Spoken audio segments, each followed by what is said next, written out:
What's up, everybody? This is LB the Realist with Surrealistic Studios, Surreal News, where the real is surreal. So we got former President Barack Obama going out on the campaign trail for presidential candidate Joe Biden, former vice president under Barack Obama. And just like his wife, Michelle Obama, he's engaging in a form of voter shaming. Both of them are. And what he has to say in regards to Joe Biden is not a very strong argument, in my opinion. But so far, what I'm hearing from former President Barack Obama is that everybody should be politically engaged, which I agree with. Now, to what extent? That's debatable. Now, see, I don't think that it makes I don't think it makes much sense to try to energize people, to try to energize voters to go out and vote for a person like Joseph Biden when he was vice president under you. He was vice president under Barack Obama for 8 years. And nothing really was ever done. Nothing of any substance, nothing ever that was transformative happened for this country. And remember, Barack Obama ran on hope and change. Well, we had hope, but there was no change. The only thing that really changed was we got the Affordable Care Act, which was dubbed Obamacare. Now, Biden is coming out saying he wants to do a public option, something that Barack Obama failed to do. But he's going to somehow do it, right? So he's going to somehow get us a public option, and he's going to call it Biden Care. So former President Barack Obama is on the campaign trail, arguing for this guy, trying to energize the Democratic base for a candidate, an obviously flawed candidate, who does nothing but tell potential voters and critics of his to go ahead and go vote for the other guy. If you don't like anything he has to say, then you should go vote for Trump. Fat. Go vote for Trump. Or you could just vote for the other Biden. I mean, that's an option. That's also an option. You could vote for the other Biden. It's funny because Joe Biden's wife, Jill Biden, actually came out on a video some months ago, a while ago, and said, basically I'm paraphrasing. She said, I know that basically, he's not your first choice. And you probably want somebody who's going to, deliver on healthcare for everyone, not just at an affordable price, but no, healthcare at a free price.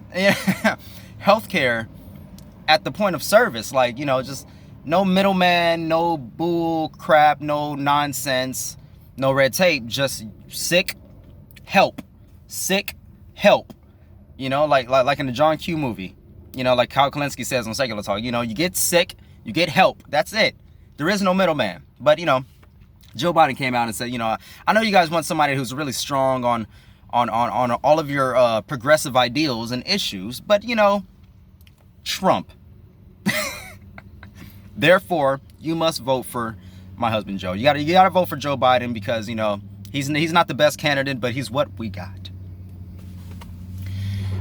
So I've been saying in my videos, I'm not playing this political game of Democrat versus Republicans. I'm not playing, this is the only option we have, so I guess we have to vote for a douche, a giant douche, or a turd sandwich. Like, I'm not playing this game, all right? So I don't care. Like I said in my last video, I'm sitting on my ballot because I'm not energized. I'm not an excited voter. There's nothing on that ballot that makes me excited.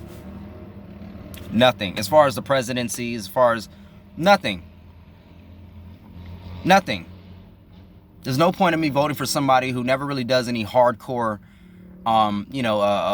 activism, or somebody who's at least not putting in the work to get known. And there's not an excuse that you're not on mainstream media anymore. And, there's also independent media. There's alternative media that you can absolutely access.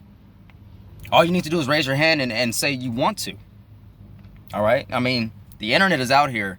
We're not making decisions for lack of information, because we have the information. Everything is out there.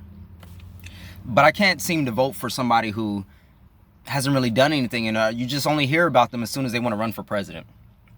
Again, I'm not voting for Joe Biden. I'm not voting for Donald Trump. I can't vote for Kanye because Kanye doesn't really stand for anything besides insanity.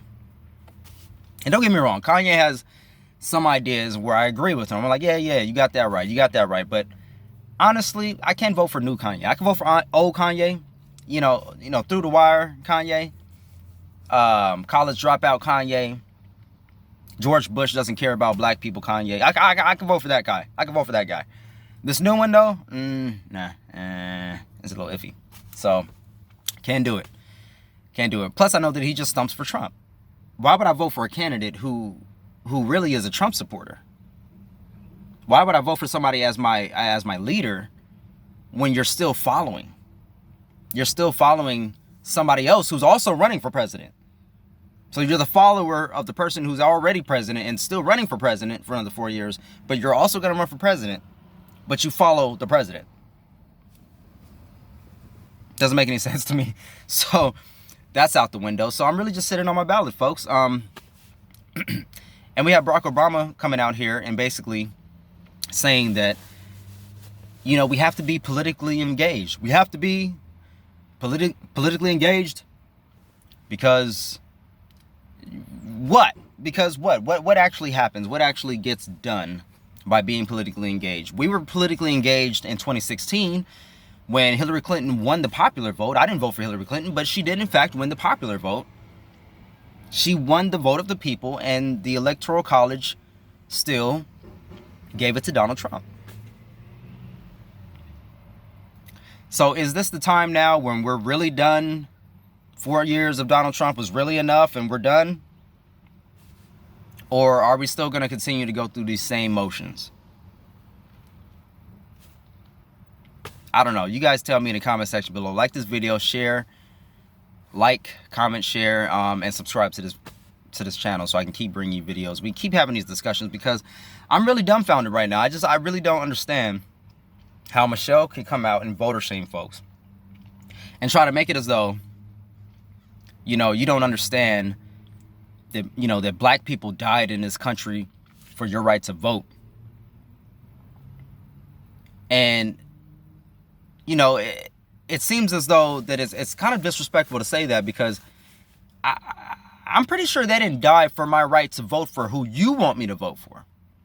I'm pretty sure they didn't die for my right to vote for whoever everyone else is voting for. I'm pretty sure they died for my right to be included in the political system of voting for who I want to become president, or for whatever, whatever amendment, whatever political candidate that I choose to see win. But if you talk to Michelle Obama, if you talk to Barack Obama, it's like, if you're not voting for their guy, then you're doing a disservice to your country. You're doing a disservice to them. You're doing a disservice to your own people. And let me tell you, with 50 Cent coming out and endorsing Donald Trump, with Ice Cube going over to the Trump administration because they're the only administration that would actually sit down and talk to him before the election, with all of these things happening and the support that I see, it's easy to believe that the polls are misconstrued and that Donald Trump is going to take this thing back. I mean, honestly, with the exception of the immigration, with the exception of, the Muslim ban, with the exception of a few other things, I haven't seen my life change that much with Donald Trump as president. I just haven't seen it. Black people are still getting shot by the police. We're still in poverty. The rich just keep getting richer. Doesn't matter who's president. Nothing really has changed. There has been no real transformative change.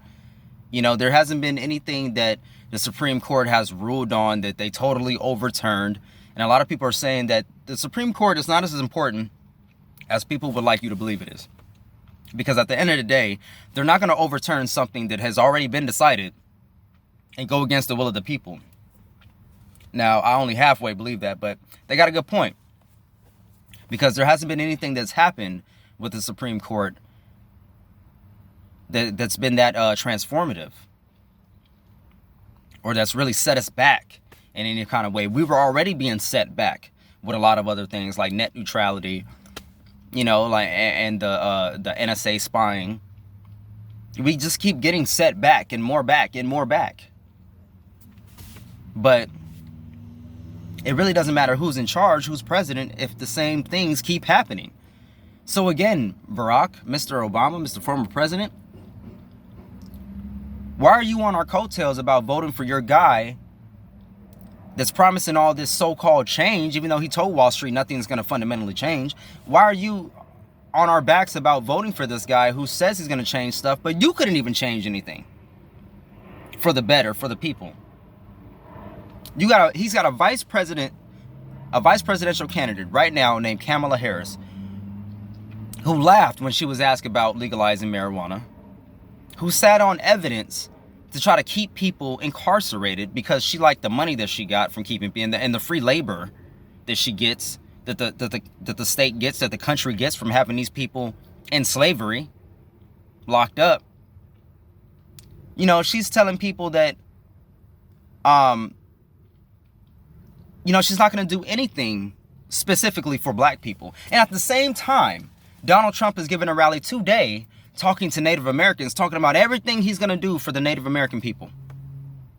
Another thing that irritates me is that political candidates have no problem whatsoever saying exactly what they would do for the Native American community. But when it comes to the black community, that's where shit gets smoky. It gets iffy. I don't know. Well, we got this policy that's really going to be for everyone, not black people specifically. But when it comes to Native Americans, we don't seem to have that problem.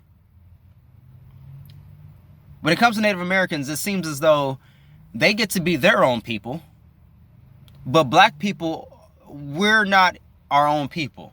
We get lumped in with people of color, with black and brown. No disrespect to my brown brothers and sisters out there, but we get lumped in with black and brown when it comes to policies. You know, what do we got? We got affirmative action and Obama. And do we even have any of those now? You know what I'm saying? So I really don't see what voting for Joe Biden is going to do. Not only for black people, when he was the architect of the crime bill and sent more black men to jail than probably any other president. But I don't know what any citizen, any American citizen, I don't know what we have to gain from a Joe Biden presidency. What is going to be that transformative about him as president? You tell me. The Supreme Court getting back into the Paris Climate Agreement. I mean, you tell me, folks. I don't know who's going to win at this point. I made a prediction. I said it might be Donald Trump. But all of the polling is saying that it's going to be Biden. All of, you know, a lot of people, a lot of undecided voters are going to go for Biden because they were just waiting for something to let them know that, you know, Biden was better than Trump. And that's the bar that we're at, folks. The bar is way down here,